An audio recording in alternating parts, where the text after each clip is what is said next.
AVPN is the network of funders and resource providers, and our mission is to drive capital towards impact. There is an enormous opportunity for newly created wealth holders to actually leave behind a far more socially inclusive society. Today, we recognize that the problems that we're facing are so complex and systemic that collaboration and knowledge sharing is absolutely critical more than ever before. AVPN is the biggest network right now in connecting different impact capital owners. 这些会员他们的背景都是非常多元的，我们可以看到有很多的慈善组织，有基金会，有慈善家，也有这个在一线工作的非常创新的社会组织。We're doing it by breaking down boundaries and preconceptions about who can do what to solve what problems. You have access to this strength of regional resources as well as global expertise that's coming into Asia. We look at connecting them to one another to find collaboration and knowledge sharing opportunities, learning opportunities, leadership opportunities. Nothing in the world exists in isolation. We cannot achieve anything on our own. AVPN provides the platform as well as a framework where social investors they can benefit from learnings from one another and move on the journey towards collective impact. To make capital work better. AVPN creates a multiplier effect. The money that's invested actually can go a lot farther when you're working with the right partners and you're tapping into an entire community's worth of insights. We feel that our work has just begun, and we think that the future looks bright given the openness in terms of the post-pandemic recovery, and we look to seize that opportunity to have an impact. Yang akan kami katakan terhadap para pemangku kepentingan, sudah saatnya kita bergerak bersama untuk mencapai keberdampakan sosial yang efektif dan efisien. I'm also really excited that Asia is now becoming more of a leader in those efforts. Be part of a community that believes in action together.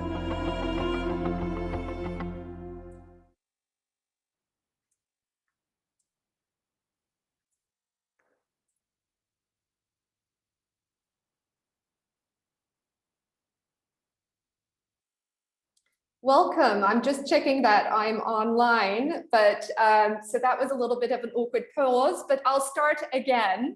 Welcome. I'm Christina Aman. It's such a pleasure to be here today. I'm the Vietnam advisor to AVPN. And for those that are getting acquainted to AVPN here in Vietnam, it is a network of funders and resource providers with over 600 members across 32 markets. Its mission is to move more capital towards impact in Asia through social investment.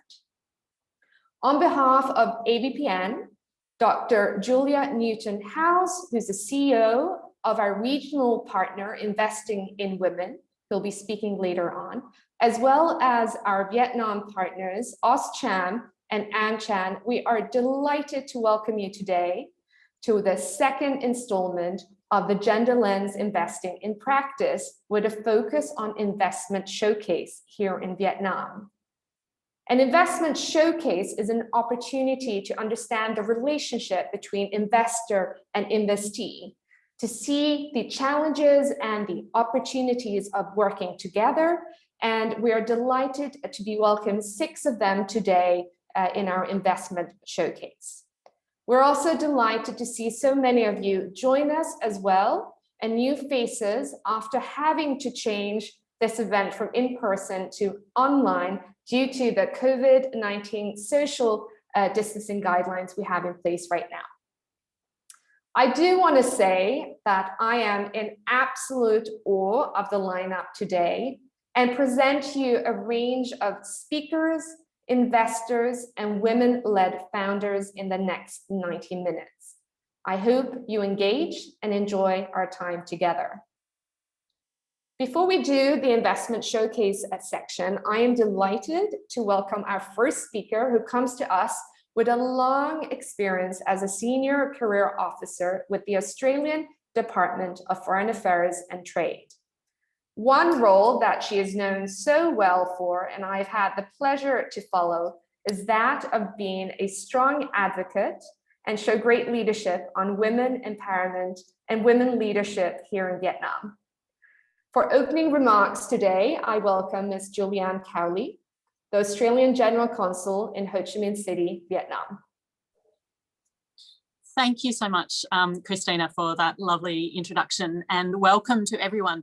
Can I just say, of course, last time we were able to be together in a room, and I wanted to just start my remarks today to say that, of course, we would love to be together and in a room, but that does not mean that we do not bring the energy and the excitement around this event today. And, you know, I think that is certainly evident by the number of people that I know that are logging on and from all different places. So this is an excellent opportunity to come together.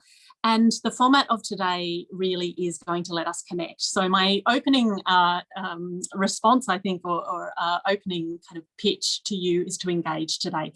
We have a chat function. We have, as Christina said, some exceptional speakers coming up as a showcase, some experts to hear from. But because we are virtual, this does not mean that we do not bring energy, that we don't bring our passion and our enthusiasm for the discussion, but also this opportunity to connect, because if 2020 taught us nothing, it's that we know how to Zoom, we know how to unmute, we know how to chat, so we can do that.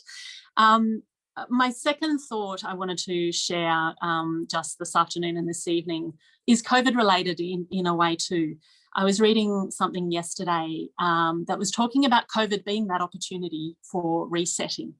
And the piece that I was reading was about the environment, and it was talking about the opportunity COVID is giving the environment to reset. And from where I am in Ho Chi Minh City, that is absolutely, you can see, you know, it's very clear there are blue skies out there. And I haven't opened reset. If you're thinking about resetting, there's an opportunity and research that will help in a reset. And I say that because I think, and this is why I'm excited and why there's such energy around these conversations as we'll hear today. Investing is a tool to rebalance and power.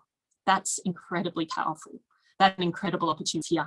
This is an underserved financial structure there, that there are opportunities just waiting. There's also the lucrative returns that are waiting as well to be matched. And that's important to understand, because this is not a pitch or a conversation that's the nice thing to do or the right thing to do, just the right thing to do. This is a bigger opportunity, and I think we're talking about COVID, it's an even bigger world. I'm thinking about the economy. We're thinking about where does the bounce back come from? And here is this brilliant opportunity that is waiting for us. So that's what's making this exciting.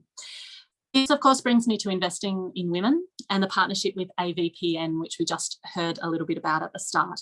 The Australian government is really excited to work with and partner with these organisations in the region. And the Australian government, I think, is doing a good job at demonstrating the opportunities. So through these partnerships, we have already catalysed 11 venture funds across the region.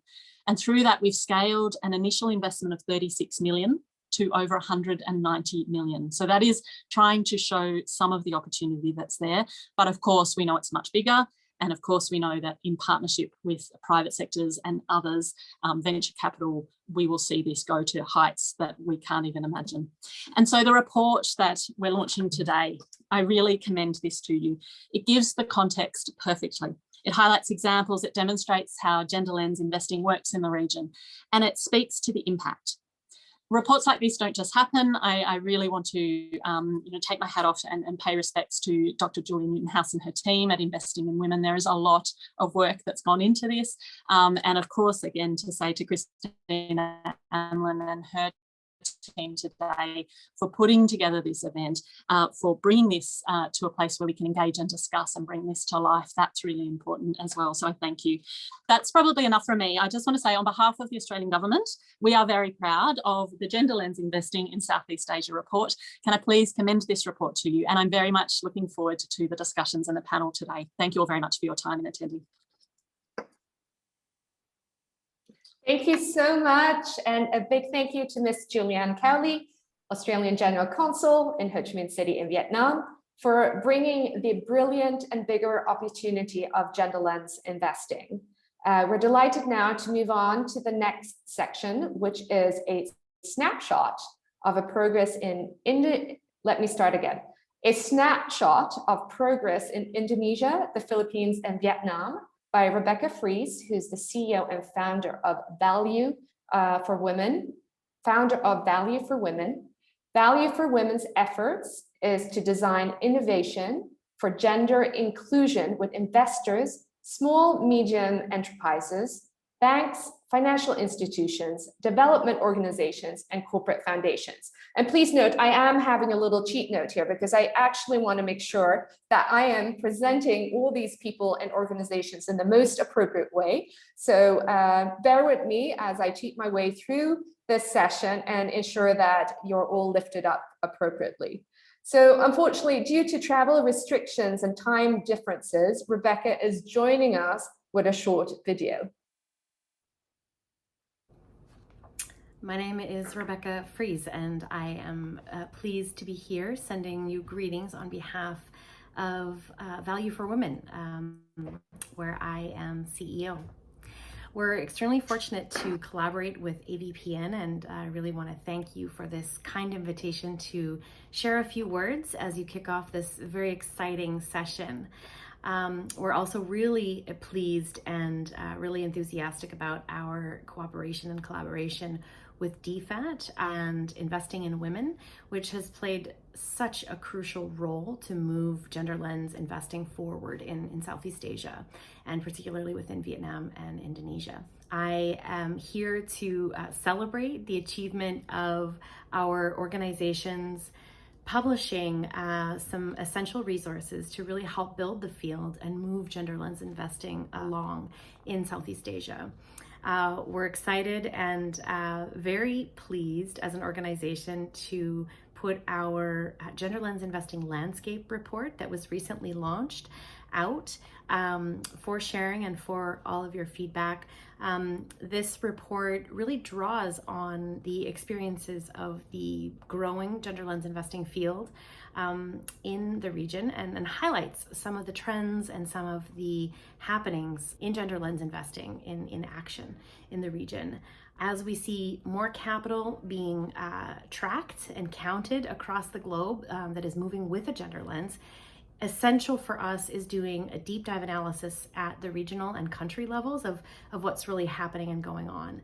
This is super essential to be able to further influence other investors to share what is happening and to broaden our vision of how gender lens investing can continue to expand.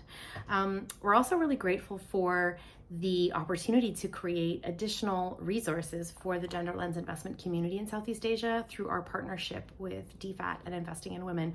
We published a how-to guide for investors on gender lens investing, which if you haven't seen it yet, we would encourage you to take a peek and see how we outline a roadmap for action for gender lens investors in the region with some very specific examples of how to get started thinking about investment as a process and how to apply a gender lens to the investment process, how to actually move capital in a way that disrupts gender norms, that flows more equitably to women, or in the creation of opportunities for women within investment portfolios. I'd like to also acknowledge the recent case study that we've highlighted and published with some of the IW partners, the Investing in Women partners, and really point to how those case studies there's a series of them planned, and the first one that we've published recently is focused on an angel investor network in Manila. And these case studies will really be bringing to life the journey that impact investors have been undergoing in partnership with Investing in Women to go from inspiration to action on gender lens investing. So we're really excited to share these 3 resources coming out of our partnership, and we hope that this fuels greater action on gender lens investing. It sparks your interest and helps you decide the best way to put gender lens activities into action, and in a way that makes sense for your existing thesis and process, but that is also disruptive and starting to help us all think outside the box. So with that, I'd like to once again thank you for this kind invitation to be here, and I hope the rest of the session is extremely fruitful. Thank you. Thank you so much to Rebecca and Value for Women for these resources and tools, and we will be sharing them also widely after the webinar. I know that they're in the chat, and please do download them and use them. So now we are excited because we are going on to our first investment showcase. And I do want to point out some practical items. As Julianne said early on, we want to engage with you, and we want you to ask questions and share your viewpoints. So I just want to give a little bit of a brief, very short. We have 3 investment showcase today, and they're 20 minutes long each. The first 2 investment showcases will be in Vietnamese. To have the English translation, do press on that button at the bottom there. It looks like a little world, and you can press the English to get the translation. And as this is a conversation, do ask your question in the Q&A button, which is also at the bottom, if you can see it there. It says Q&A, and we will try our best to answer as many of your questions during the time frame. And as I always say, do not be shy. Do ask your questions early on, as we all know, time flies when we're having fun. So I just wanted to check with my colleagues, Natalie and Janice, if Mr. Sang has joined us for Investment Showcase 1. If not, we'll jump to Investment Showcase 2. I think, unfortunately, Mr. Sang has not been able to join us yet. Okay, we will try to see if he has maybe some technical issues joining, and hopefully he'll join us for the next session. So for this, we're going to skip straight to Investment Showcase 2. And for the Investment Showcase, this will be in Vietnamese, and I am delighted to welcome Ms. Yen Do, Senior Investment Associate for Patrimony Capital and Beacon Fund. Ms. Yin leads Beacon's Funds Investments in Vietnam, a sister fund of Patrimony Capital, focused on impact investing and gender lens investing into businesses serving the low and middle income population. Beacon's Fund's mission is to better serve the needs of female entrepreneurs in Southeast Asia. And I also welcome Ms. Phung An Yang. Ms. Phung An has 8 years of executive experiences in the private sector and actively contributes to women empowerment efforts. She's currently the COO of the Family Concierge Service platform, Viet.vn. And we look forward to first welcoming Yen with her presentation, and then Ms. Phung An, and then a conversation. So welcome. Thank you so much, Christina. I hope that you guys can hear me well. Please let me know otherwise. So may I have the slide up, please? Okay. Yeah. So for those of you who don't know about Patrimony Capital, I will just give a very brief introduction about our fund. Next. So Patrimony Capital. We are one of the leading impact VC funds in Southeast Asia region. We have been doing impact investing in the past 15 years in the wider Asia, and for about 10 years in Southeast Asia particularly. We mainly invest in companies which bring essential products and services to the low and middle income communities, or companies that create economic opportunities for SMEs. We are proud to be one of the most experienced impact VC in the region, with combined 65 years of experience in the early stage VC. We are also proud, to be one of the pioneers in gender lens investing. Next. Yeah, so this is a brief history about our fund.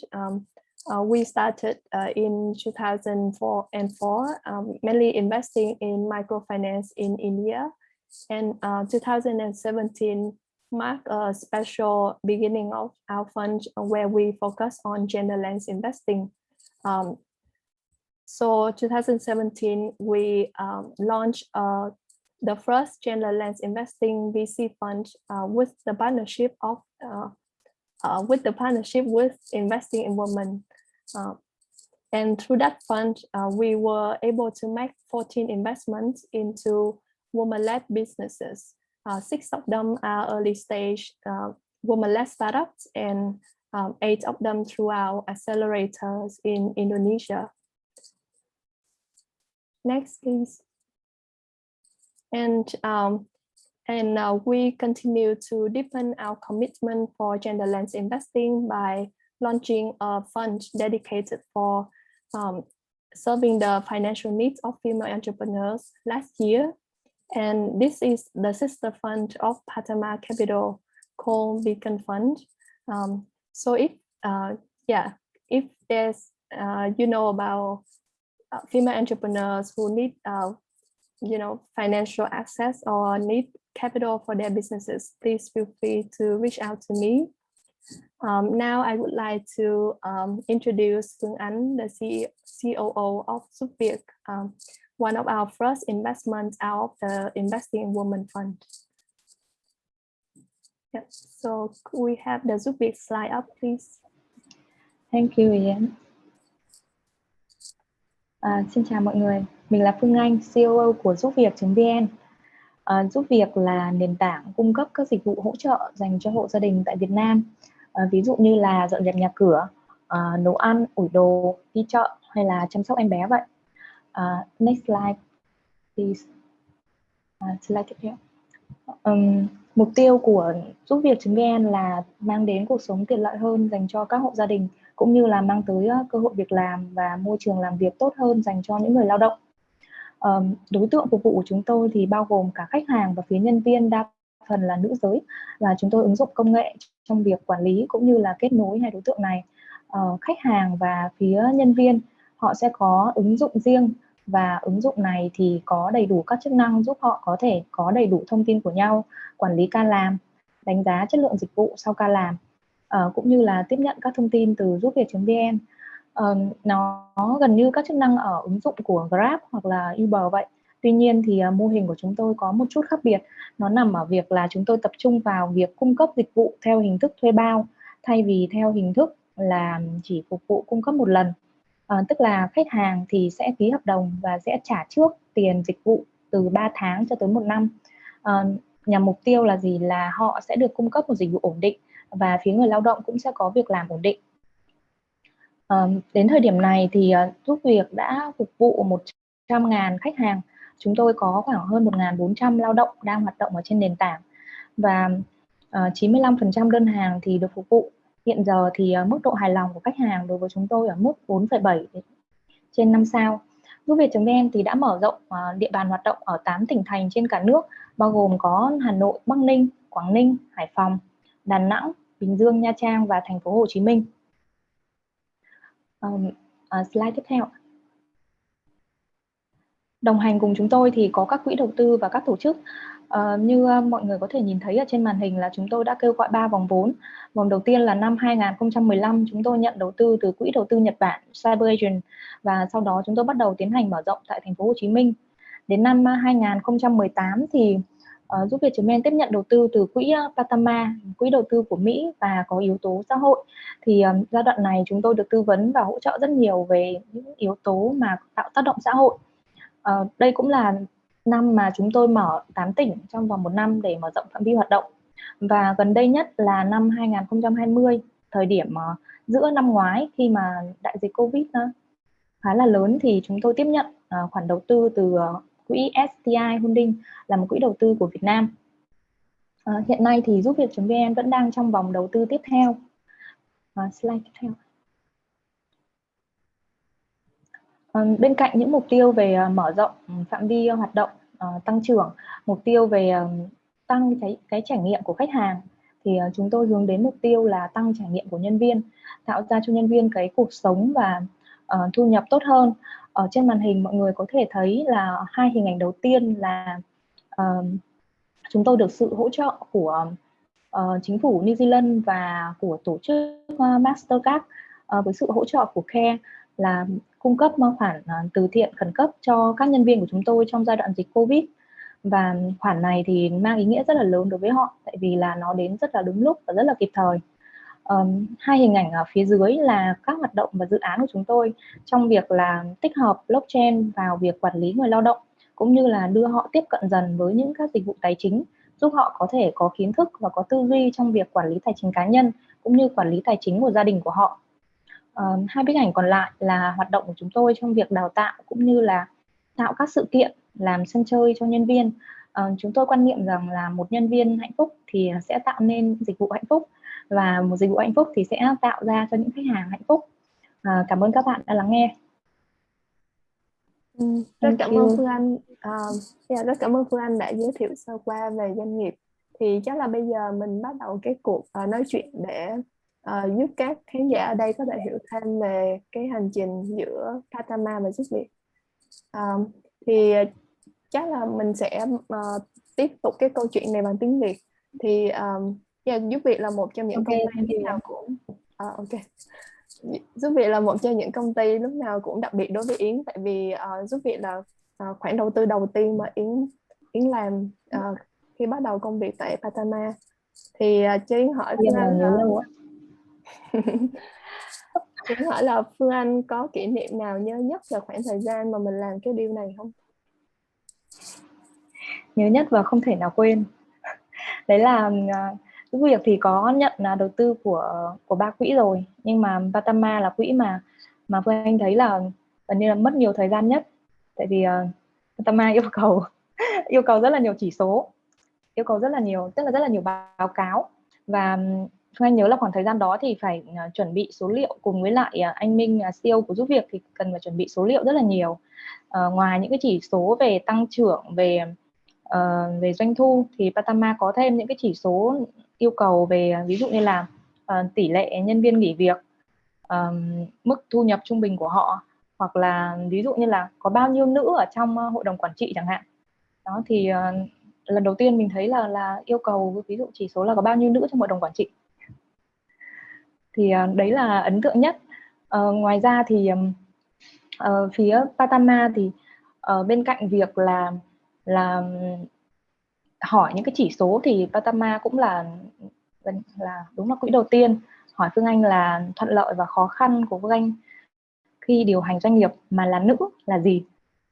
Thì lúc đó mình cũng nghĩ là ủa, tại sao lại hỏi là nữ là gì. Thì sau này Phương Anh mới hiểu hơn là Patama là quỹ về social impact, tức là về yếu tố xã hội, và tập trung rất là nhiều về yếu tố xã hội và về đầu tư theo giới, cho nên là hỏi những câu đó.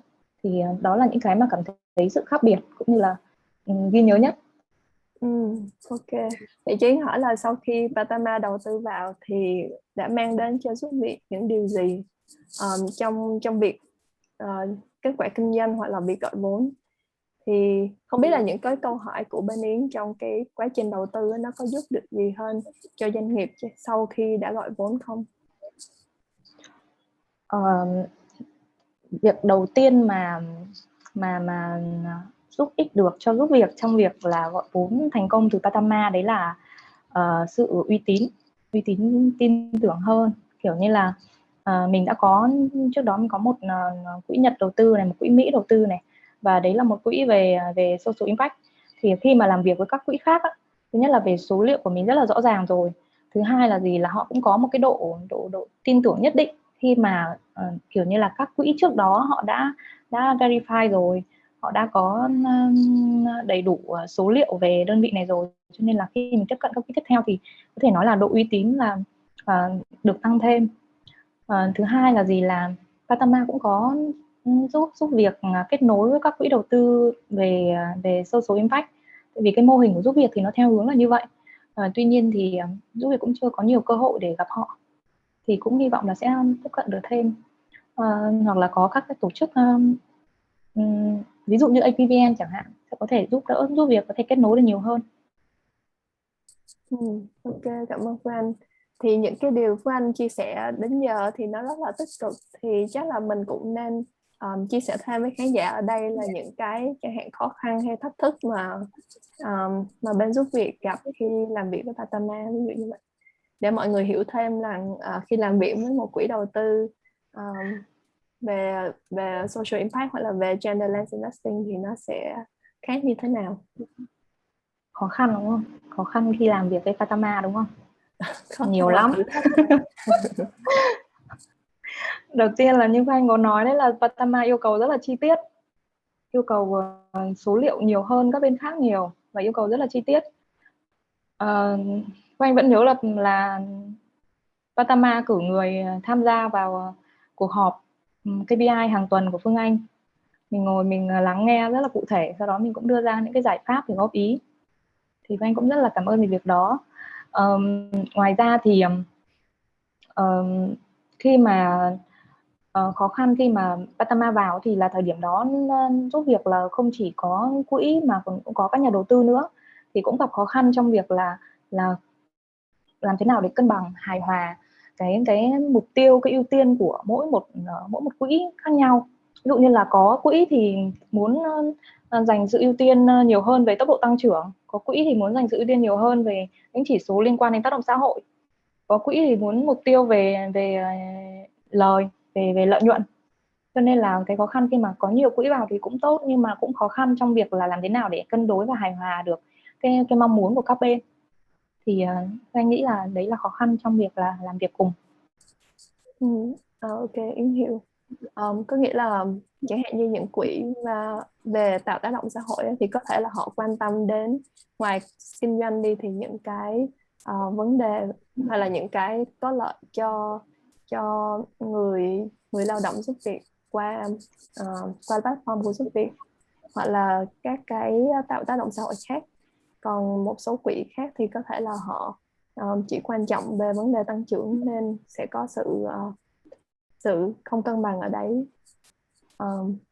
Để cho Yến hỏi là nếu mà có một quỹ khác họ không sử dụng lăng kính giới, thì cái cách làm việc và suy nghĩ của họ về việc đầu tư và giúp việc nó có khác gì với Patama không?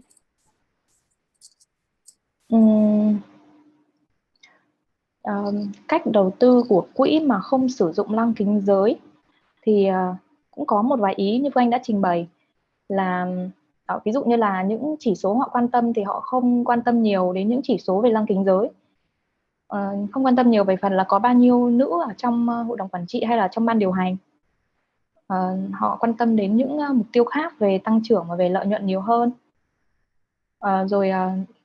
Ngoài phần những cái mục mà họ quan tâm thì sẽ có đi kèm với nó sẽ là ví dụ như là yêu cầu về báo cáo, hoặc là về mặt chiến lược thì họ sẽ quan tâm những chỉ số mà liên quan đến hoạt động tăng trưởng và kinh doanh của giúp việc hơn là liên quan đến các chỉ số về yếu tố xã hội hay là các chỉ số về lăng kính giới.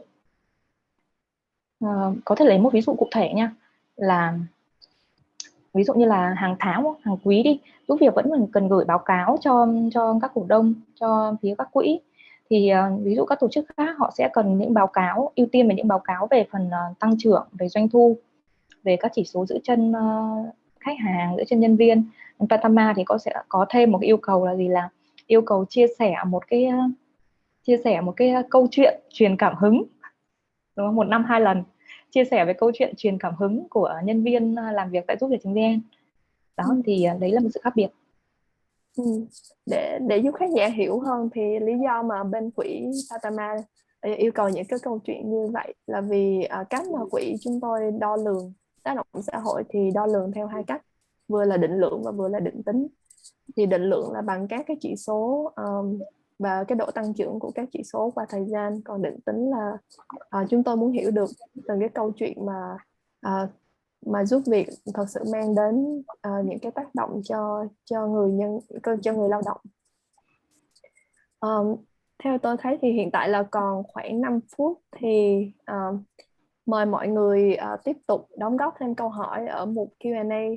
Hiện tại thì có một câu hỏi từ một khán giả. Chắc là để Yến sẽ hỏi câu hỏi này, xong sau đấy thật ra là đây là câu hỏi đến Yến thì có thể Yến trả lời luôn, xong sau đấy nếu không có câu hỏi nào thì Yến có thể quay lại hỏi Phương Anh tiếp. So the question addressed to me from the audience was, do the numbers get follow up after the investment made? For any reason that the number of women in the board change, or if the company is in a difficult position to provide salary raise to match the standard of Panama, or their strategy change after the investment, then would that be hurt?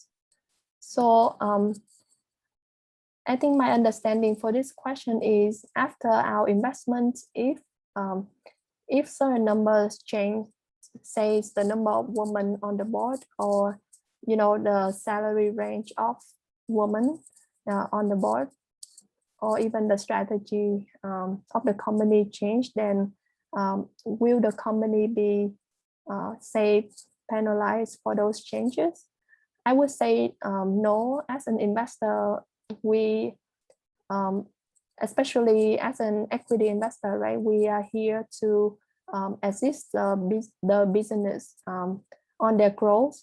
And the reason why we ask for those metrics to be tracked is that we want the company to make sense of the ratio, and for example, the percentage of women on the board, or the percentage of female employees in the companies, so that the company is aware about those gender patterns, and be mindful about the people that they bring on board, so that when they think about bringing their product or services to the customers, they would put the most appropriate people to the job to deliver those products and services.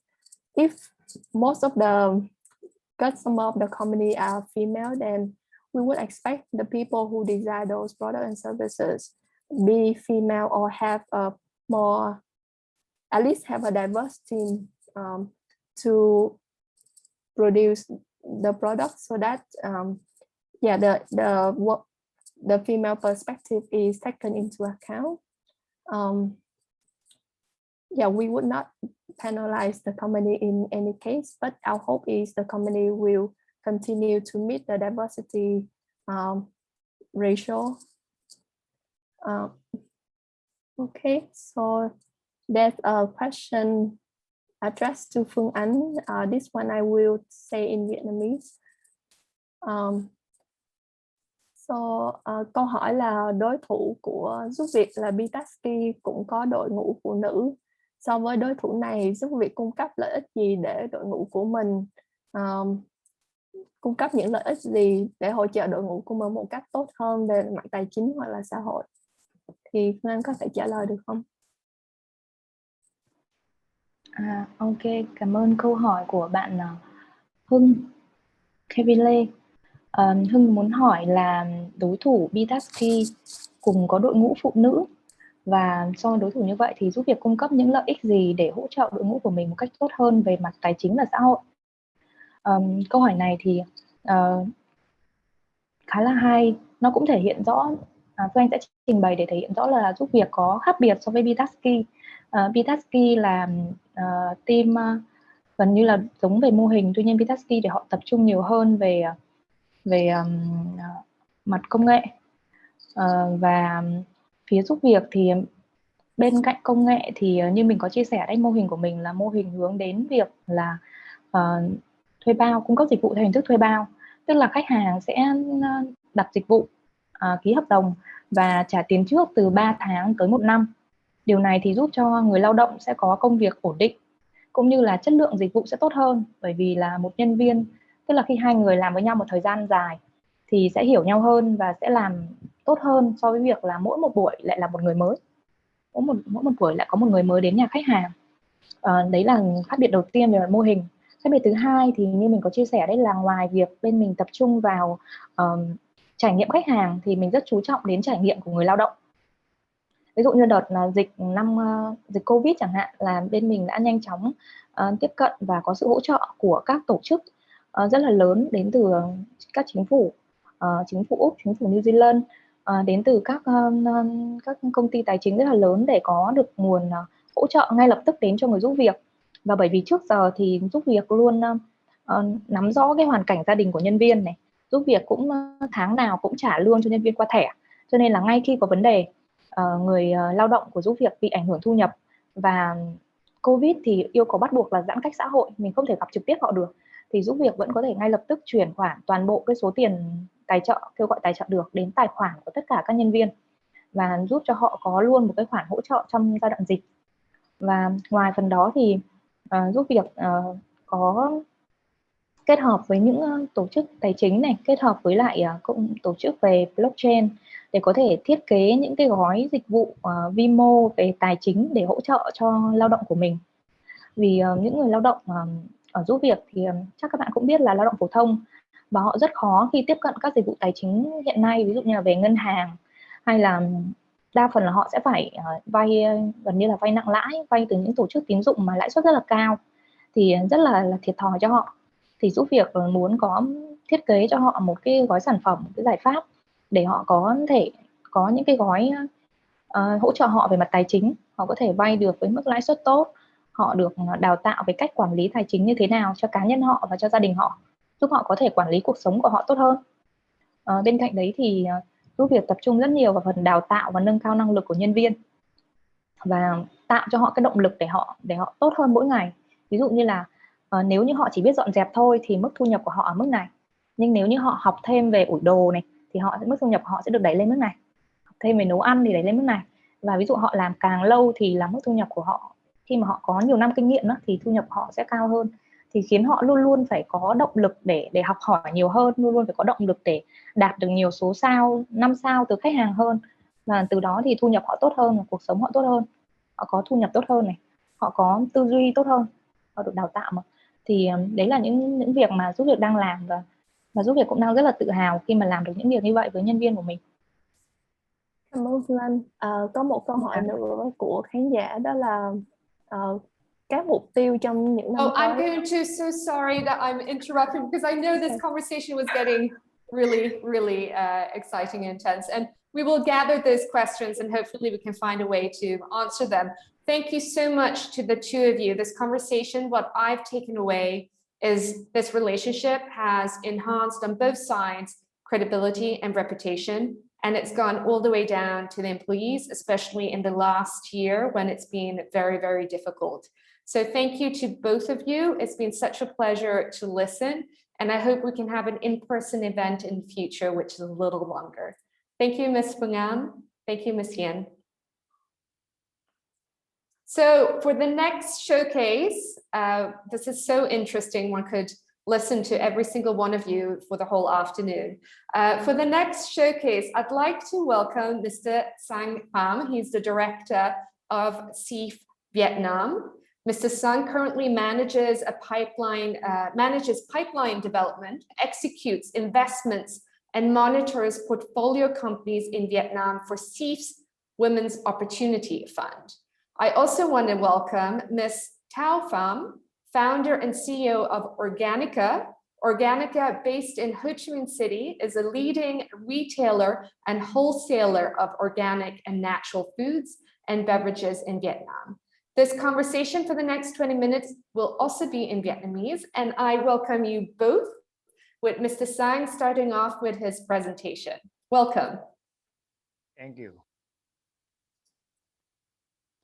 Hi, my name is Sang, and first, I'm sorry for the problem that I had early on. I had internet problem, so now we moved down to the second showcase rather than the first one as originally planned. Sorry for that. My name is Sang. I'm director for CIF Vietnam. I've been working for SEEF for over 10 years now. And during that 10-year process, having SOX negotiated and executed on over 20 agri and mezzanine agri transactions in a variety of economic sectors across Vietnam, Indonesia, and the Philippines. One of the transactions that I have been involved was Organica, which is going to be showcasing here today. I had a short discussion over SEEF. Much of the connection of the story behind SEEF and Organica would be discussed outside of the slides.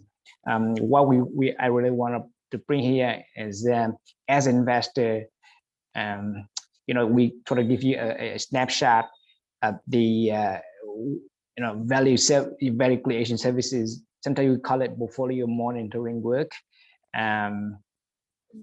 But we also call it value creation services to portfolio company. Of course, this is our obligation to work with portfolio company to create value for them and for us. And the way we organize our work to support the company is we try to do it systematically. We put together a lot of technique, a lot of skills and tools that learned and fine-tuned over the 10 plus years in Vietnam, and also see 30 years in experience working with small and medium-sized businesses around the globe.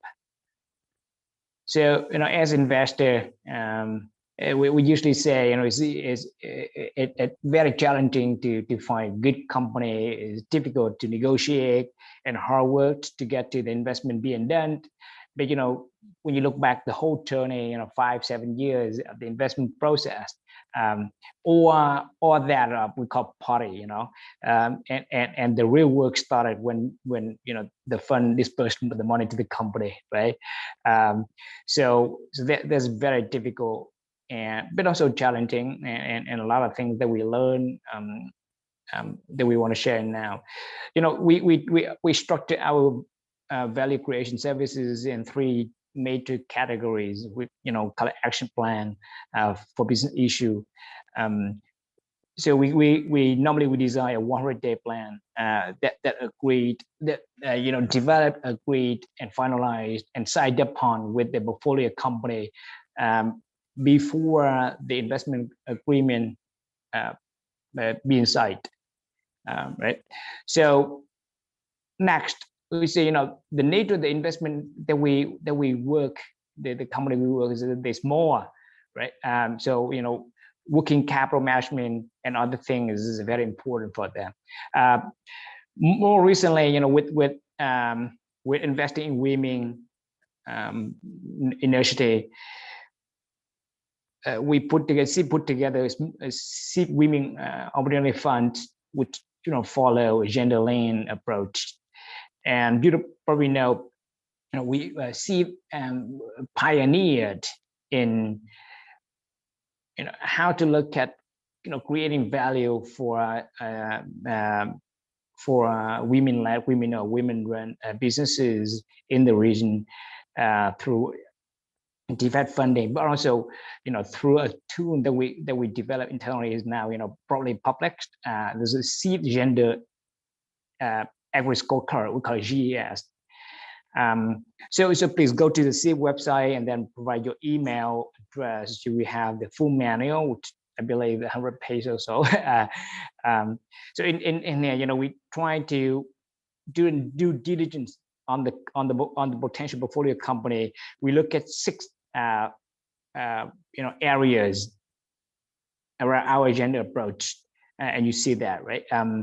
So we try to measure them. Of course, in each of the 6 vectors, we have 4 areas to look at and to quantify, and we try to score the company at the beginning, and we say part of the 100-day plan is develop the plan to improve the GS score as well. Next. Is very dense, right? Is a sample and real, right? The organic is one of the many companies that we work with, and here's the area where we support the company after we invested in, and you see, you know, many of them are consistent with the value creation services that I mentioned early on, and another you know, box in that at the bottom near the right end of the slide is the gender improvement. This is very small in here, but you know, we as you say, you know, for GS scoring now, like organic, when we invested in, we scored them 3.2, and after 2 years, and last year particularly, you know, they scored 3.8, and the year before 3.5.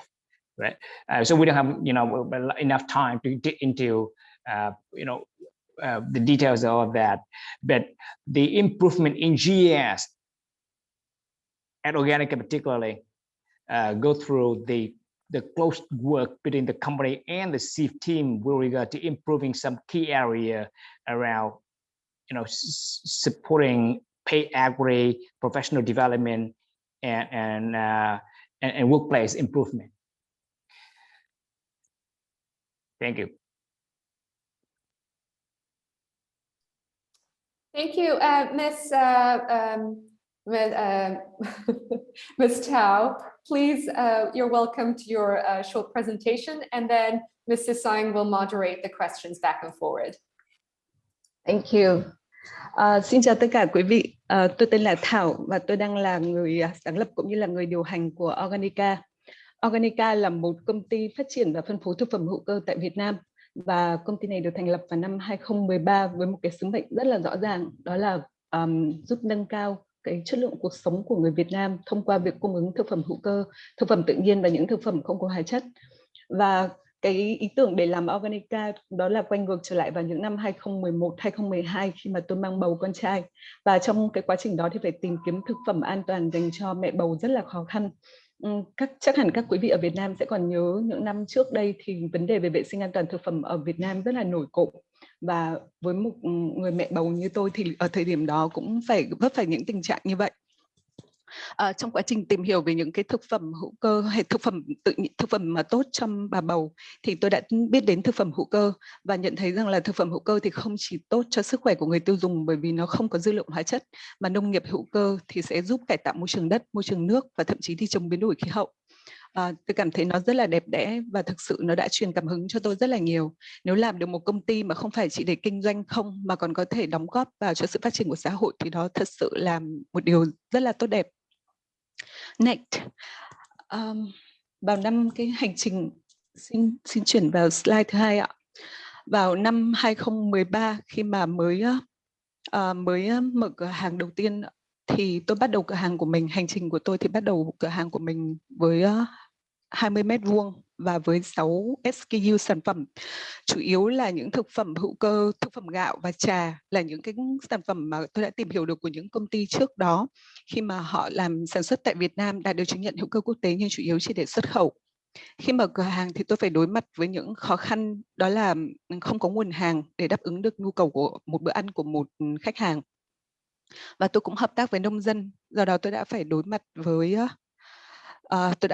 hai vấn đề. Vấn đề đầu tiên đó chính là sự tin tưởng giữa mình với những người nông dân mà mình hợp tác. Bởi vì họ sẽ mỗi lần chuyển hàng lên thì tôi cảm thấy nếu cứ phải mang đi sản phẩm đi test sau mỗi vụ thu hoạch thì đó thực sự là một sự phát triển không bền vững. Vấn đề thứ hai đó là những người nông dân hỏi những câu hỏi như phải sử dụng không sử dụng phân bón hóa học, không sử dụng thuốc trừ sâu hóa học thì sẽ sử dụng gì hả cô Thảo? Thì tôi thực sự không có câu trả lời cho họ. Và đó cũng là những trăn trở mà khiến tôi quyết định mình sẽ dấn thân vào con đường làm trang trại hữu cơ. Để thuê đất và làm cái trang trại hữu cơ đầu tiên của Organica thì ở Long Thành, Đồng Nai và với 2 hectare để chủ yếu trồng rau củ quả dành cho gần gũi với người Việt. Và tôi đã xác định ngay từ đầu mình sẽ phải làm trang trại hữu cơ đạt chứng nhận quốc tế. Tôi vốn dĩ là một người không học nông nghiệp và cũng không học kinh doanh. Khởi nghiệp thì vốn rất là ít, và ở thời điểm đó thì hệ sinh thái để phát triển nông nghiệp hữu cơ tại Việt Nam còn rất nghèo nàn. Thì chắc hẳn quý vị cũng sẽ hiểu được rằng là phải đối mặt với rất nhiều khó khăn. Thì năm 2015, vào tháng 10 2015, Organica đã được chứng nhận hữu cơ cho trang trại rau nhiệt đới đầu tiên tại Việt Nam theo 2 tiêu chuẩn châu Âu và Mỹ. Và đó thực sự là một thành tựu vô cùng to lớn đối với bản thân tôi, và là một bước ngoặt cực kỳ quan trọng đối với Organica và giúp Organica có thể sống sót và tồn tại đến thời điểm hiện tại. Lúc này tôi đã biết cách để làm với một trang trại hữu cơ là như thế nào. Tôi nhận thấy rằng là việc cần tiếp theo của mình sẽ là tập trung vào phát triển đầu ra cho nông dân. Bởi vì nông dân thực sự chỉ cần 2 thứ thôi, đó là giải pháp và đầu ra. Nếu đầu ra không tốt thì con đường họ quay trở lại để trồng hóa chất cũng rất là có khả năng xảy ra. Xin chuyển slide tiếp theo ạ. Trong quá trình phát triển Organica thì chúng tôi đã gặp rất là nhiều khó khăn nhưng mà cũng có nhiều thành tựu. Organica dần dần đã phát triển được hệ thống trang trại của mình, cùng với những trang trại liên kết ra khắp cả nước. Hệ thống cửa hàng của Organica đã có mặt ở 3 thành phố lớn là thành phố Hồ Chí Minh, Hà Nội và Đà Nẵng. Đồng thời cũng đã chuyển đổi số để có thể chuyển giao hàng đến tận nhà cho khách. Chúng tôi cũng trong quá trình phát triển đó thì một cái thành công tiếp theo đó là vào đầu năm 2019 thì tôi đã được gặp ship quỹ đầu tư vào những phụ nữ khởi nghiệp và những công ty mà có hoạt động kinh doanh có tác động tốt đến xã hội. Và khi hợp tác với ship thì không chỉ Organica có được thêm nguồn vốn bởi ship mua 30% cổ phần của công ty, đồng thời thì cho Organica một khoản vay để có thể phát triển trong một vài năm tới. Hợp tác với ship cũng giúp cho tôi có những cái nhận thức rõ rệt ban đầu về những tác động tốt cho xã hội. Trước đây tôi cũng chỉ làm theo những cái mình nghĩ là bản năng thôi. Thì từ khi làm việc với quỹ ship thì tôi thông qua những cái phân tích và những báo cáo hàng năm, tôi biết mình là ai, đang ở đâu và cần phải làm gì để có thể mình tiếp tục và có thể phát triển nhiều hơn nữa những tác động tốt mà mình có thể mang đến cho những hệ thống network của mình. Organica thì luôn đầu tư vào những người nông dân nhỏ lẻ và chỉ mong muốn một điều, đó là họ giữ được đất, có thể canh tác một cách khỏe mạnh và có một đời sống ổn định ở trên chính mảnh đất của họ. Bản thân chúng tôi vẫn đang trên cái con đường phát triển và mong muốn rằng là Organica sẽ trở thành một thương hiệu có được sự tin tưởng của người tiêu dùng Việt Nam. Organica hiện có 70%, hơn 70% là phụ nữ làm việc, và những em nhân viên thân cận nhất của Organica bên cạnh tôi cũng đang là những em phụ nữ, và đối tượng khách hàng của Organica cũng là những phụ nữ, và chúng tôi luôn luôn mong muốn rằng mình có thể tồn tại và phát triển tốt để có thể duy trì tiếp những điều này. Xin cảm ơn tất cả quý vị.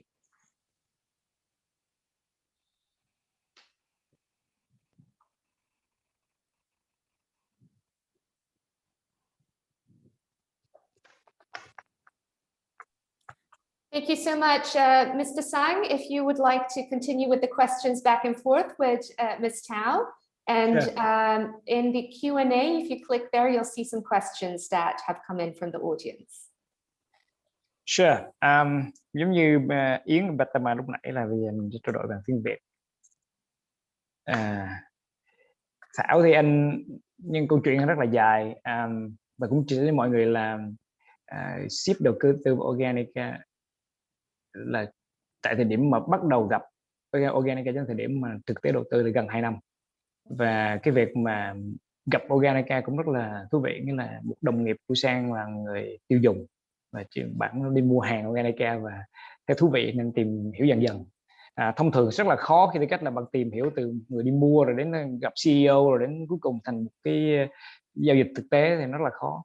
Nhưng mà với quyết tâm, tôi mong muốn rằng là chúng ta có một cái điểm chung rất là nổi trội ở đây, cho nên là Phương là người đã cố gắng tìm đến và đã gặp được Thảo, và phần còn lại đó là lịch sử. Thì Thảo, em có thể chia sẻ cho mọi người ở đây một tí là trong cái hành trình mà gần 18 tháng 2 năm trước khi thực sự đầu tư sẽ có rất nhiều cái chuyện up down, những cái chuyện không hề không hiểu lẫn nhau. Tuy nhiên là cái gì khiến cho em có thể là chấp nhận shift và đi đồng hành với shift cho đến ngày hôm nay? Dạ, thật sự là Organica nhìn thấy một điểm rất là chung ở sứ mệnh và tầm nhìn. Khi mà em tìm hiểu về ship, quỹ đầu tư ship, thì em nhận thấy rằng là ship thường đầu tư vào những công ty mà có phụ nữ. Họ có sứ mệnh rất là rõ ràng, đó là phụ nữ làm chủ, và những công ty mà có hoạt động kinh doanh tác động tốt đến môi trường.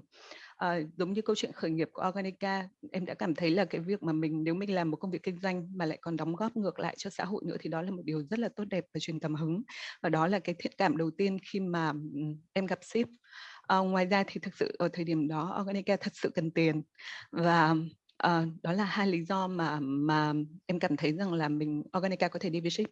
Thêm một cái nữa đó là với đội ngũ của những người nhân viên của ship tại Việt Nam thì thật sự là tạo cho em một cảm giác rất là khác biệt khi mà mình tiếp xúc với các nhà đầu tư khác. Một cái góc nhìn khác nữa là thực ra thì ship là một cái quỹ đầu tư toàn cầu, họ có cách tiếp cận về impact rất là rõ ràng, rất là có cấu trúc, có tổ chức, nhưng là cái social impact rồi environmental impact rồi gender based impact rồi thứ. Tuy nhiên anh muốn có một câu hỏi là ở góc nhìn của em với cách làm một startup mà business, một nhà lãnh đạo nữ công ty, một công ty trong lĩnh vực rất là khó khăn, cái lĩnh vực sản phẩm hữu cơ, rất là khó từ nguồn cung, khó đến thị trường, khó đến chứng nhận, thị trường thì thực giả lẫn lộn. Thì đối với em, khi nói tới impact thì cái gì là quan trọng nhất? Thực sự thì em không có nghĩ đến những thứ hoàn mỹ và quá xa vời. Khi làm ở Organica thì trước đây vốn dĩ em học về công nghệ môi trường, và khi mà ra trường thì em có được 1 năm làm việc với một tổ chức phi chính phủ về bảo vệ môi trường và động vật hoang dã. Thì sau này khi mà cảm thấy rằng là mình cần phải chuyển vào phía Nam để làm việc và làm trong lĩnh vực marketing, thì lúc nào em cũng mong muốn rằng là một ngày nào đó mình có thể làm được một cái thương hiệu mà nó có, như em nói, có sự đóng góp cho xã hội. Thì cái impact lớn nhất khi mà mình quyết định làm việc với ship thì nó cho em thấy rằng là thông qua, như em nói, thông qua các bản báo cáo cũng như là những cái report mà em được nhận được, những cái điểm số mà ship đã chấm điểm, thì tự khắc cho em cảm thấy mình có một cái nhận thức rất là rõ ràng.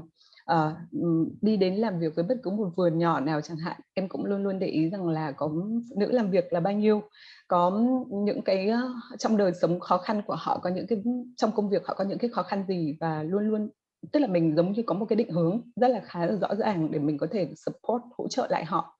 Đối với nhân viên cũng vậy, ví dụ như trong những cái trải nghiệm về làm kinh doanh và gặp rất là nhiều vấn đề về, giống như trước đây những năm đầu tiên khi làm Organica, em gặp nhiều vấn đề về những câu hỏi như là nếu mà bỏ đi suốt cả ngày như thế thì lo cho con cái ra sao, gia đình như thế nào. Thì vượt qua được tất cả những điều đó và quản trị được cảm xúc cũng như là có thêm nhiều trải nghiệm thì em có thể chia sẻ lại được với các bạn.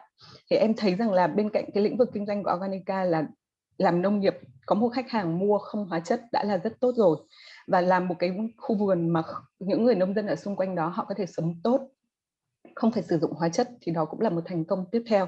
Chưa kể bây giờ em lại còn có thêm những cái nhận thức là những người phụ nữ làm việc ở trong công ty họ có được cái môi trường phát triển, và thậm chí nhiều khi em còn cảm thấy là Organica là một công ty về nữ quyền thì đúng hơn. Thì em cảm thấy đấy là những cái tác động tốt. Một cái chia sẻ nữa mà mình muốn audience nếu có thể thì biết là gì, là cái hay mà cá nhân Sang thấy được từ Thảo, đó chính là dĩ nhiên trong giai đoạn mà thương lượng đầu tư, một cái khó khăn nhất trong cách nhìn của anh ấy, chính là cái cách nhìn của Organica về mở rộng tăng trưởng. Tại thời điểm đó thì nghĩ rằng mở rộng sẽ là khắp nơi, thì cái câu chuyện là cần phải optimize cái lượng tiền mình có, cần phải, đó là một quá trình debate rất là căng thẳng. Cuối cùng một điều mà tôi nhận được là chị Thảo đã lắng nghe. Nếu không thì bây giờ nếu như em có 50 cửa hàng chắc bây giờ với Covid là cũng te tua rồi. Thì một điểm nữa đó chính là, và nó cũng rất là nhất quán với thế mạnh của ship, đó là khi Thảo chấp nhận khoản đầu tư của ship thì Thảo nói rất rõ là được rồi, em sẽ làm công việc của em sẽ làm cái gì em tốt nhất, còn phần lại với cách là quản trị doanh nghiệp, quản trị tài chính. Mọi người biết rằng là Organica trước khi làm việc với ship là một công ty được quản lý rất là informally. Họ rất là, trong chuyện quản lý họ rất là bình dân. Thì một trong những công việc mà ship làm đó chính là chuẩn hóa, có thể nói minh bạch hóa, có thể hiện đại hóa cái hoạt động quản lý của công ty. Mọi người biết rằng là gì, từ 6 SKU lên đến 800 SKU. Làm thế nào để một người như Thảo có thể biết rằng là SKU nào đem lại lợi nhuận cao nhất, SKU nào bán chạy nhất, SKU nào đang có tồn kho cao nhất, và nếu như tồn kho cao nhất thì nên margin cỡ nào. Thì đó là cái mà Thảo thấy rằng là rất nhanh, cần giữa ship và công ty cần phải chia vai ra, tức là quản trị, quản lý, minh bạch về governance kia thì ship sẽ hỗ trợ công ty. Thảo sẽ đẩy mạnh hơn về mặt là gì, về mặt con người, về mặt training, về mặt làm thương hiệu, mặt làm chứng nhận, vân vân. Thì đó là cái mà thấy rằng là không phải trong khoản đầu tư nào mà ship cũng có được cái chuyện chung là hai bên nó rõ ràng như vậy. Có nhiều tình huống là các công ty đầu nhận đầu tư sẽ nói ôi ông dẫm chân lên tôi, ông cản trở tôi, vân vân. Thì cái này cũng chia sẻ với mọi người rằng là trong cái câu chuyện này Thảo nhìn thấy value từ ship ở góc độ là đâu là thế mạnh của ship, và ship cũng thấy rằng là gì, chuẩn hóa là chuẩn hóa, formula Thảo vị trí CEO, chứ thực ra Thảo cũng không muốn làm vị trí CEO lắm đâu, Thảo muốn làm farmer hơn. Thì đây cũng là điều mà dù một khoản đầu tư không lớn, tức là khoảng 600.000 cho trên dưới 600.000 cho thôi, thì tuy nhiên là nhưng mình nói cho thấy là nó rất là phù hợp về loại vốn, hình thức vốn, cấu trúc của vốn và cách làm việc giữa hai bên. Thank you. Any question in the audience? Vietnamese, English, everything's fine.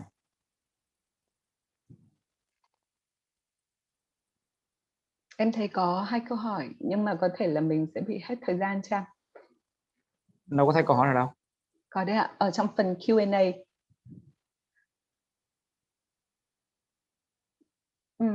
Có câu hỏi về tại sao cái sự quan trọng mà Organica lại chọn ship. Thì như em đã trao đổi rồi, ở thời điểm đó thực sự Organica rất là cần cái sự trợ giúp và nó vô cùng đúng thời điểm. Thứ hai là Organica nhìn thấy rõ cái sự tức là sự điểm chung giữa Organica và ship, và cảm thấy ship sẽ giống như là một công ty đánh giá đúng về cái lĩnh vực kinh doanh của Organica trong vấn đề về phát triển nông nghiệp hữu cơ tại Việt Nam bền vững, và ekip của ship tại Việt Nam thì vô cùng rất là trợ giúp một cách rất là hiệu quả. Đó là lý do.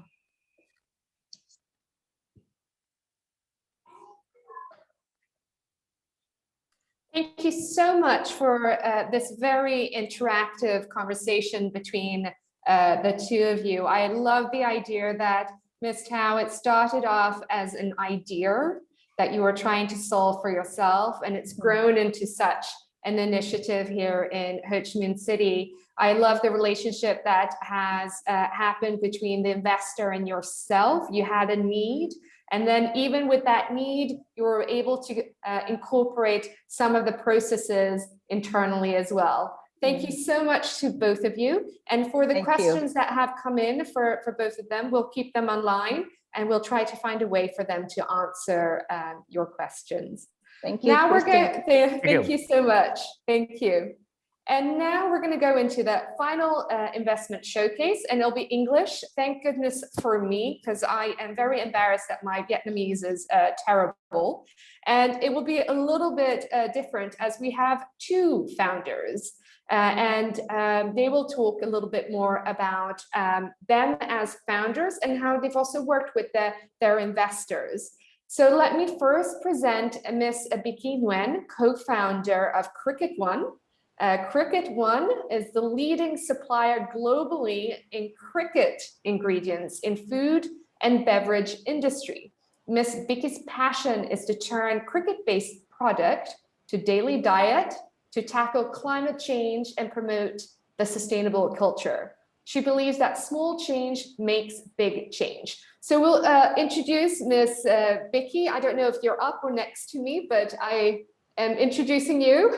Right next to you, actually. Right next to you, wonderful. And we'll have a short presentation from yourself, and then I'll introduce the next founder as well.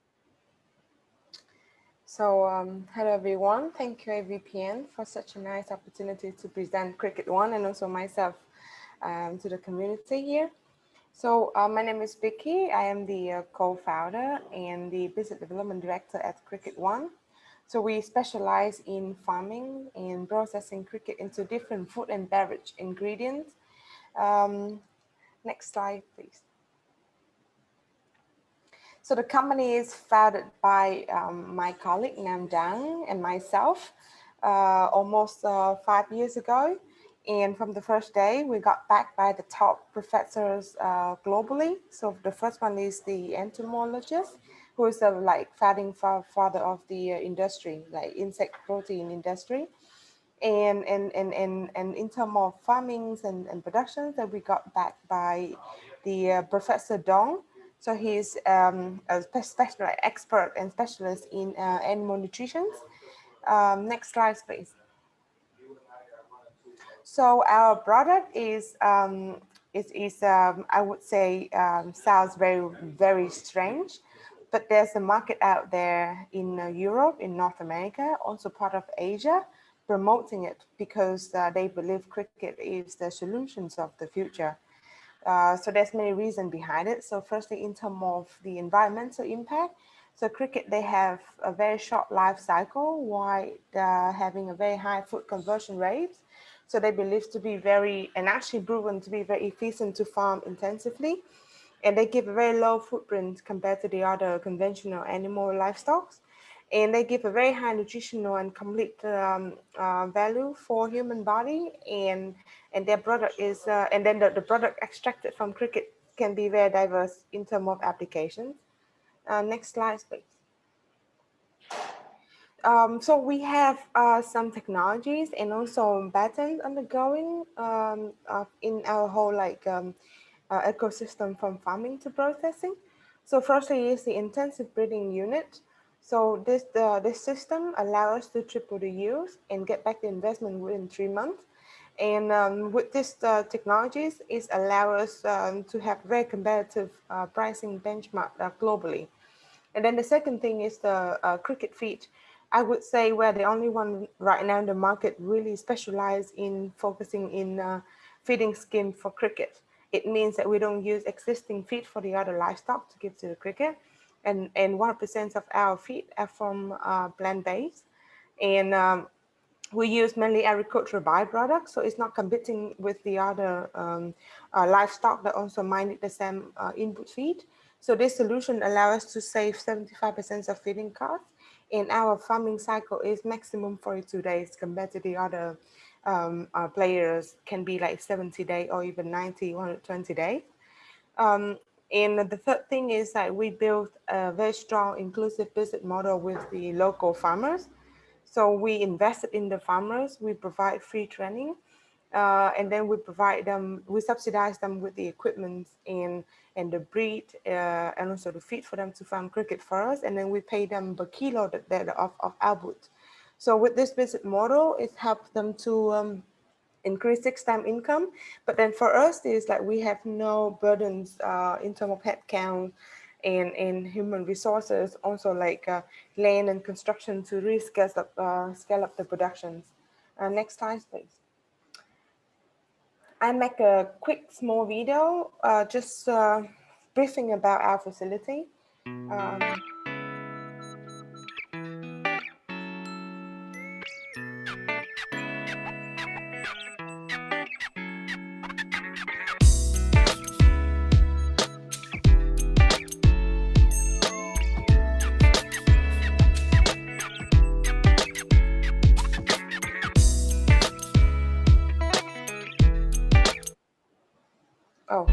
Next slide, please. It's fine. I think the connection is not very good.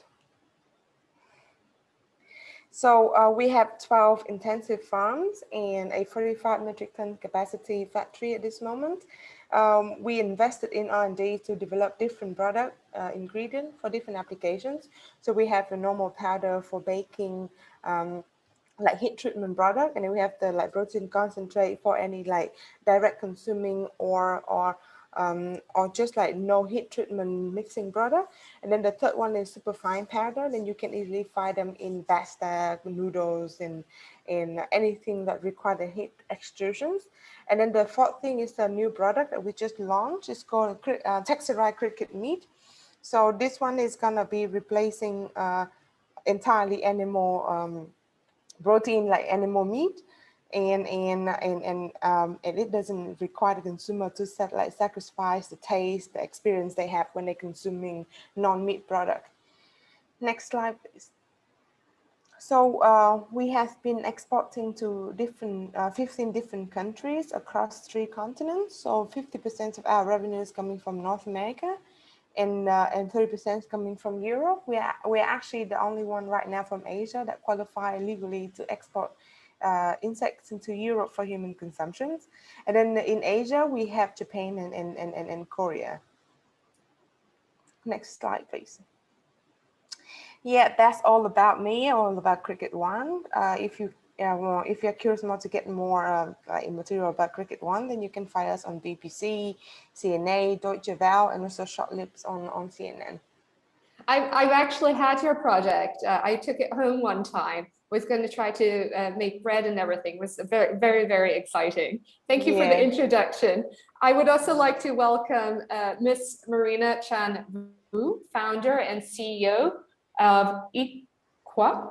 Did I say it correctly now, Marina? She's been actually sending me lots of short messages on how to pronounce it properly. So the company is a sustainable brand providing 100% plastic-free, biodegradable, compostable solutions for everyday single-use plastic items.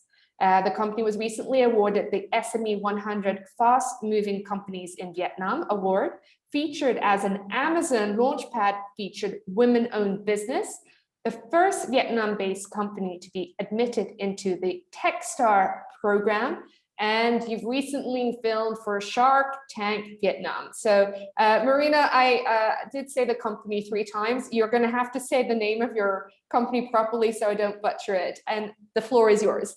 Yeah, no worries. Hi, everyone. My name is Marina, and I am the founder and CEO of Equa. Next slide, please.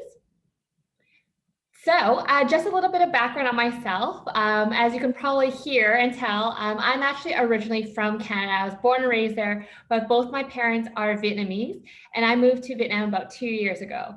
Prior to that, I was working within consumer packaged goods for companies, including Unilever, Bacardi, LG, and then my last stint before starting this company was actually as the head of marketing for California Fitness and Yoga here in Vietnam. I started Equa, which is how we pronounce it, but you can pronounce it any way you'd like. But I founded Equa just under a year and a half ago.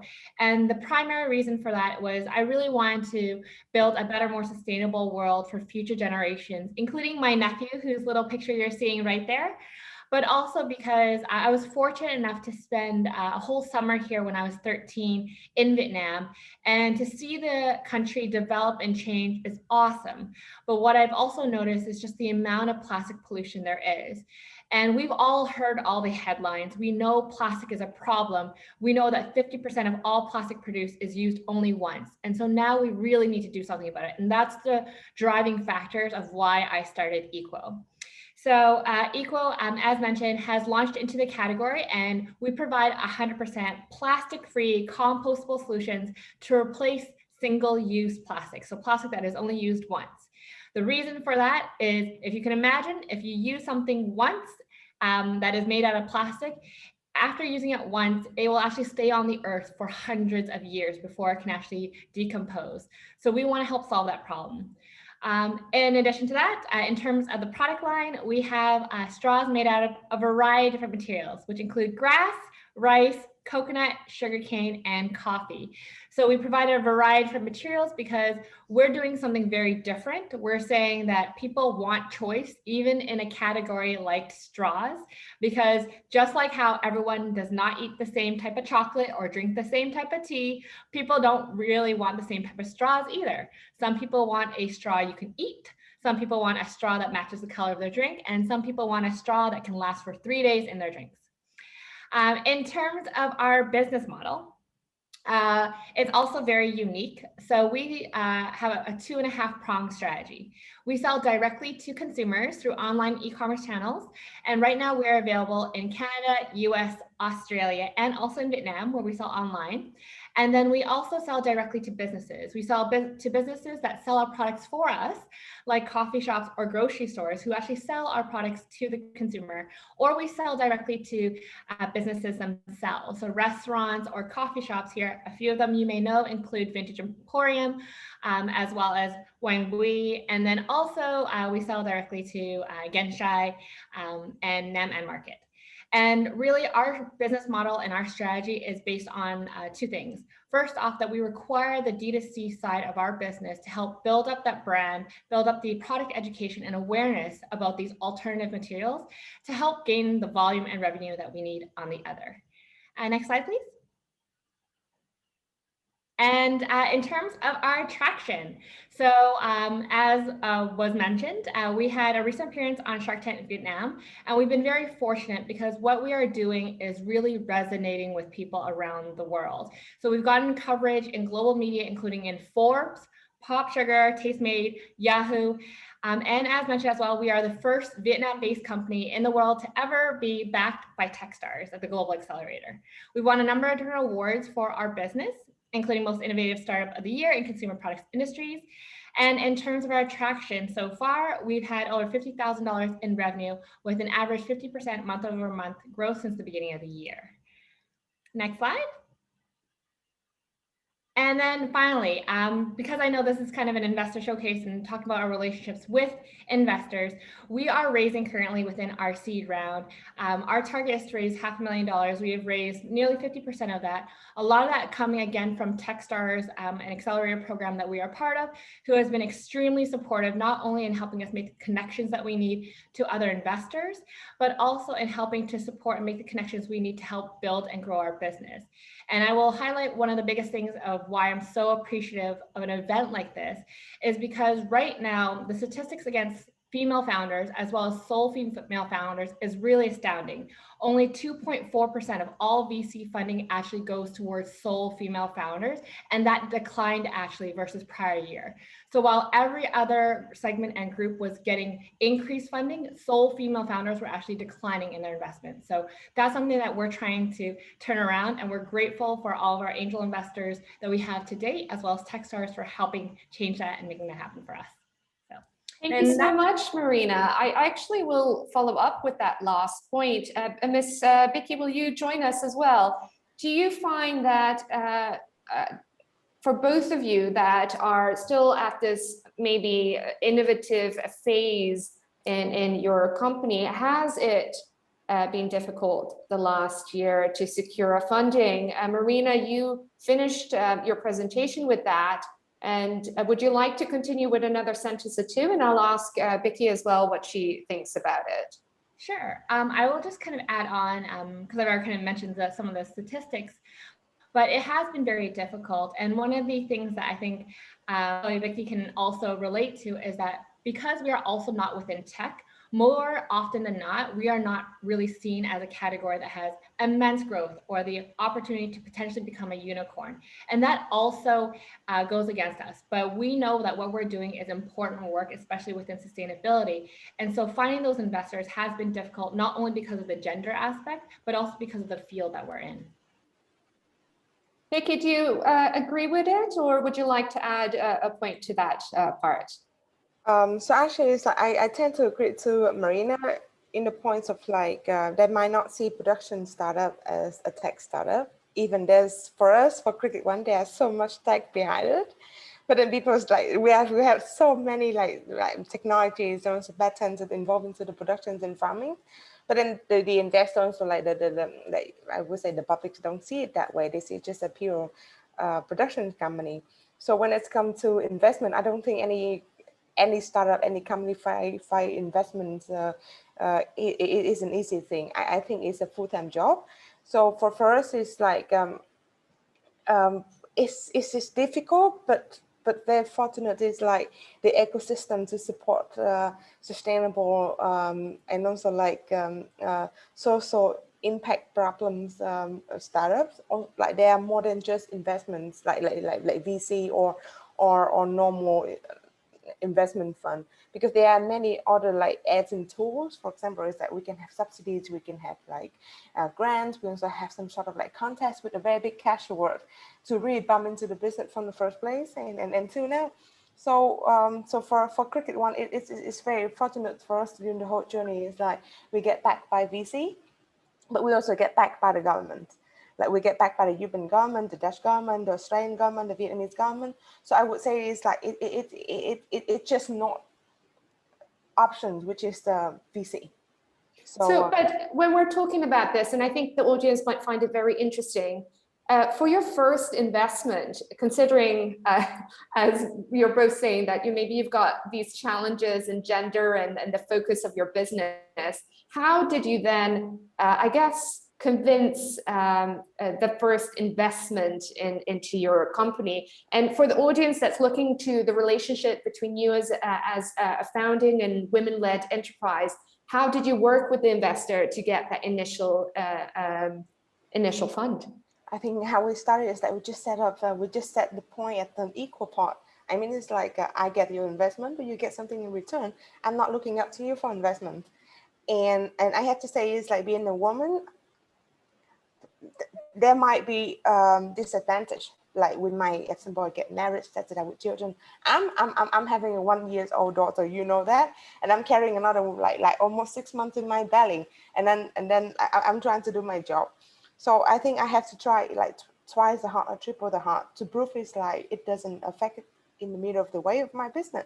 But then the most important thing is that you have to find a right partner who understands your situation, who appreciates and respect who you are, and who is like ready and willing to back you up in front of the investors.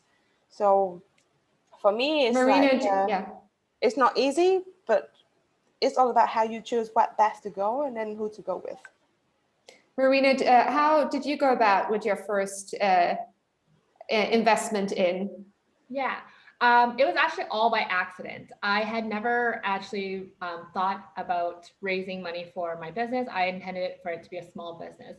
But then we had people approaching us saying, hey, I'd like to get involved. I'd like to back your business. And our first 2 investors were actually female. They wanted to back a female CEO. And again, as I mentioned, like I unfortunately, / fortunately, I am running the business by myself. I don't have co-founders, which can also make it very, very challenging. But they believed in what we were doing. They believed in the vision. They believed in the experience, and they believed in the innovation. And so I know for a fact they were investing more so in me than anything else, which is something that I learned along the way. So I got the first 2 investors primarily because they believed in me. And as we start to kind of move forward, it's still going to be the case. And so I really, I appreciate every single investor that comes on board, because they're making an investment not only in me as a business, but they're assuming that I have the skills and the know-how and the vision to be able to execute everything. Yeah. So add on to the points of of the first investments, and I mentioned is like, so we both, me and my co-founder, we self-funded the business for 1.5 years. So it was very tough, and of course, like self-funding would never give you a very fast speed to grow, right?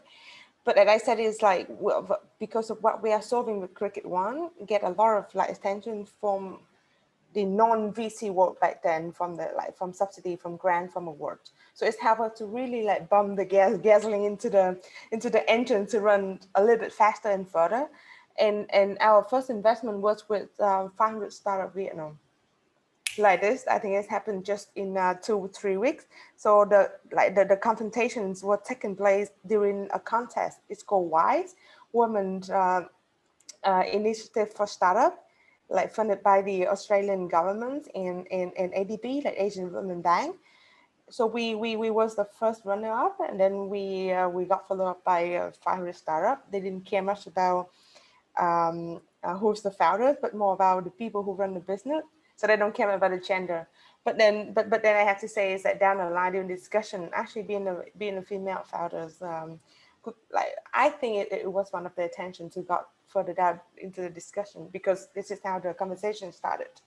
So tell me, as we wrap up with my last question here, to both of you, if you could answer shortly and briefly, your last point, where are you right now with your relationship with your investor or with new investors? What are you trying to do or scale? And if you could do that, maybe Vicky, you can start as you were wrapping up. Where are you right now? And then Marina, and then we'll wrap up our investment showcase. So for us, we're preparing for the Series A investments somewhere end of this year or beginning of 2022, because we are preparing for the big change of the market. So most of our clients for the past 4 or 5 years, they were startup and also like small medium scale companies. But now all of the discussion we have is getting to above the medium scale companies. So we expect a big change and so require a big amount of investment bump into the business. So yeah, for us it's like the revenues from our business can help us to go to grow as we plan. But then for that big change, then we're preparing for the Series A investment. Thank you so much. Marina? Yeah, so on our side, I will say this, right now we are still raising, we are actually preparing right now for our demo day. So because we are part of Techstars, we have a global demo day, which takes place on July 1st, which will showcase us to thousands of investors across the world, along with 9 other startups that are inside the program as well. So we're gearing up for that, hoping to basically close our round with either as we approach the day or shortly after that day. And just in general, I think right now we're still trying to grow our business as well. You know, the lockdown did kind of affect that, especially since we are so focused within the food and beverage sector.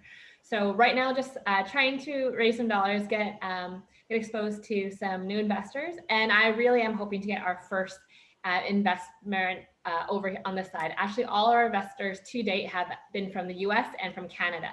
So hoping to get some investors here. We did go on to Shark Tank and spoiler, we got an investment offer there, but as you know, due diligence does take a very long time. So still looking kind of for our very first investors over here, which, you know, we had a hard time getting at the very beginning, which is why we went overseas. So. Thank you so much. This has been a very, very interesting couple of minutes, super engaging. So interesting, the spectrum of business as well, but the commonality of impact and sustainability from each of you. Thank you so much, the two of you. As we wrap up our exceptional lineup, I would like to introduce our final speaker. It is our regional partner investing in women.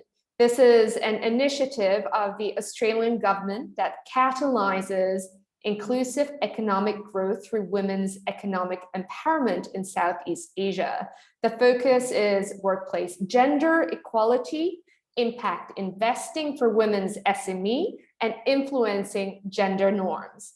We are delighted to welcome for the closing remarks, Dr. Julia Howes-Newton, CEO of Investing in Women, and responsible for the successful delivery of all aspects of the program. Welcome. Thanks so much, Christina. And I'd really like to congratulate you and AVPN for such an interesting event this afternoon. Despite COVID-19, we've seen so much energy and excitement in this investor showcase this afternoon. And you managed to bring us all together despite having to change the arrangements. So congratulations. And, you know, I've just loved listening to the stories this afternoon from some extraordinary women working on, you know, fascinating business ideas with real passion for the purpose that they're working towards. And I can't help reflecting, you know, Investing in Women started in 2016, and we've worked with wonderful investment partners like Patamar and SEEF for a number of years now. And I can't help reflecting how far the gender lens investing agenda has come in Vietnam over that time. You know, I think we started out with, you know, what is this? Why would we be interested? But now we're getting to the point where it's, how are you doing that? What are the tools? And, you know, what's happening now? And what are the opportunities now? So I think that's a really exciting evolution. But I think, you know, we've had so much excitement this afternoon, but it's also important to recognize that it is a very big challenge to raise the capital that is needed by fabulous businesses that are ready to grow across Southeast Asia. So raising funds is an uphill task. It's an uphill task for entrepreneurs and for fund managers. And I think that task is made even harder when you start talking about gender lens investing. And I think, as we heard from Vicky and Marina just there, that women entrepreneurs face particular challenges. So strong networks like AVPN, through these events like we've had this afternoon, it's imperative for the recovery, for the economic recovery across the region and in Vietnam, that we help to unlock the transformative power of capital for gender equality. Progressive business leaders can help to drive the agenda to increase female leadership across the workplace, across the workforce, and as business leaders in entrepreneurs. And this will play a critical role in Vietnam's recovery from COVID-19 and in the success of the business community. So I do particularly want to leave a message for any capital allocators who have attended the afternoon, people from aid agencies, development finance institutions, and mainstream investors, to come and join forces with us. You can see what a dynamic landscape it is, what an amazing set of opportunities we've heard about, from crickets, environmental packaging, organic food, concierge services. These are really important investments opportunities, and they scratch the surface of what is out there. So please join us to increase commitments to gender lens investing in Vietnam. So thank you everyone for your participation. Thanks to the wonderful participants who actively put in questions and comments as we went through this. And to this wonderful group of presenters, you've really done a terrific job this afternoon in interesting us and showing us what gender lens investing can deliver. Thank you so much and good afternoon. Thank you so much to you. And I really love the wording, a dynamic landscape, and that's what we've had for the last 90 minutes. Special thank you again to our regional partners, Investing in Women, our local partners, AusCham and AmCham, our exceptional lineup of speakers, and the participation of the audience.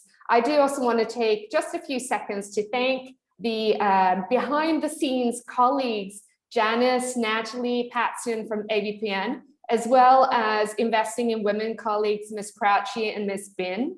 We look forward to seeing you again next month for our third and final installment of the AVPN Gender Lens Investing in Practice in Vietnam with a workshop.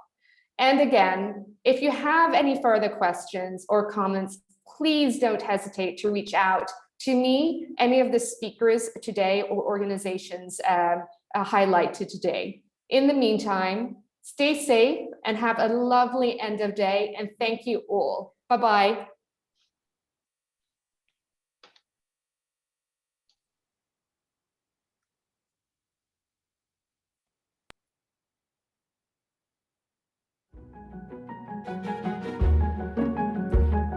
MSMEs, particularly those in the agriculture, form the backbone of a country's economy because agriculture supports life.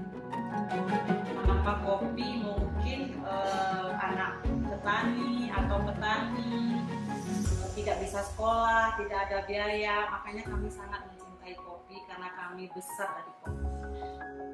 There is really no need for people to migrate to urban areas if only rural development programs are supported.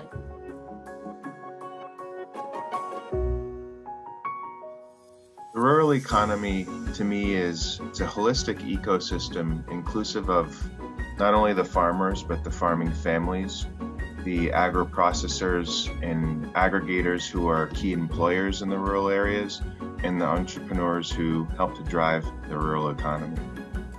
One of the key things that investors miss is that there's a huge potential the large group of people that live in rural areas all represent consumers with ambitions and desires to take part in the economy. Bufarco has been an enabler from the very start. It became a multi-purpose cooperative when it ventured into savings and credit.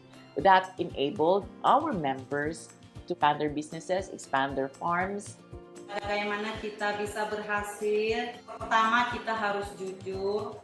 Yang kedua, kita harus berani. Ketiga, kita harus betul-betul kerja keras. Dan juga perlu dukungan keluarga, suami, atau teman, atau petani. Itu membuat kita itu bisa berhasil. The position of women in rural communities is extremely important. Gender lens investing plays a crucial role in growing the rural economy by providing women the investments they need to succeed. Our relationship with Copepi Ketiera is quite strong. We're now into our 7th year of lending. In addition to loan finance, we have provided advisory assistance and facilitated access to grant funding for the business. In the case of Buparco, we have supported them with the TA budget to do a very detailed study in the areas where they would like to expand to and what are the key drivers when you open a new pharmacy to make it successful.